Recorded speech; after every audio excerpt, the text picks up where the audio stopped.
Let's get this Pro Taper padding and crossbar on the mini bike. First, we have the crossbar.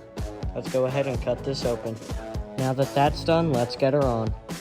Let's loosen these bolts on both ends. Now that we've got these bolts out, let's hook this onto the handlebar. Now that we've got each bolt on there, I'm just gonna make sure it's level and then tighten them all the way. Well, now, we've got it pretty tight on there. The padding I bought doesn't fit on this size though. I think I got the wrong size, but I will be keeping all tuned in when I buy the new one.